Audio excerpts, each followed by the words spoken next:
I know you've been asked this question like a ton of times, but I have to ask it as well. Is VR the next big thing? And if so, when it's going to happen and why? Yeah, I mean, I think VR is a big thing. Like if you say what the next big thing is, a lot of people are saying, oh, it's going to be the next smartphone, and it's not. You know, the VR is an important way that people are going to unlock new experiences, people are going to connect to each other. I think it's going to grow a lot more slowly than people are expecting. And I think it's going to be really interesting how that kind of branches off and ends up leading to these mixed reality experiences, which may be the next big thing. So I think what we're going to see in the next year or two is a little bit of slow growth, and then probably by 2019, 2020, you're really going to see very exciting things happening from VR, AR, and mixed reality. I don't want to dive into technology too deep, but what will be the next biggest step in terms of, you know, the breakthrough? Will it be a different kind of hardware, a different kind of glasses? You don't really need a computer anymore. You know, you're mobile, you can walk around, or will it be something totally different? Yeah, the next hardware trends I think are pretty clear, and that is that the devices are going to be more miniaturized. They're not going to have to be connected to, you know, to big desktop computers. So Oculus is already working on this headset that is basically self-contained. The next trend beyond that is going to be these headsets that can sense their environment. So they can do kind of inside-out tracking. So they'll know where they are in space. They'll be able to track your body parts. They'll be able to paint a more complete system without having to have kind of wall-mounted tracking.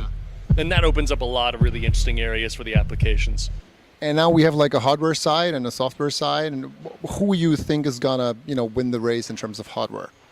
I mean, the hardware race right now, it's a good solid race between, say, HTC and Oculus. I think Oculus has a lot of potential in the long run because they've got really deep engineering talent. You know, as they kind of build out their experience in shipping product, I think it's going to be exciting to see where they go. So I think it's kind of a toss-up at the moment, but you know, I'm excited about what's coming out of Oculus for sure. And on the software side, what do you think will be the, like, in terms of industries, who's going to have the blasting kind of business case? You know, we read and talk and hear about it's going to be porn, it's going to be retail, it's going to be travel industry.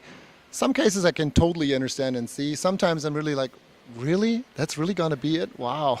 Yeah, I think when we look at software, you know, one of the really interesting things that's going to happen is that all of this technology is going to allow these devices to be able to make sense of the world.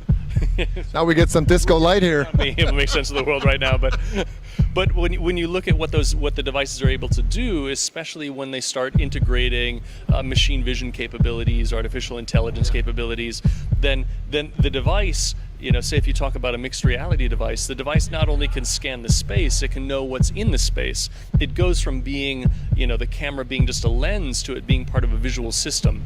And that's where I think we get into these really exciting areas like we know Apple is building out to. So how these devices end up making sense of the world and helping us understand the world and helping us connect in that way, you know, through these new digital layers that get laid down over reality, that's going to be a huge, huge area for software.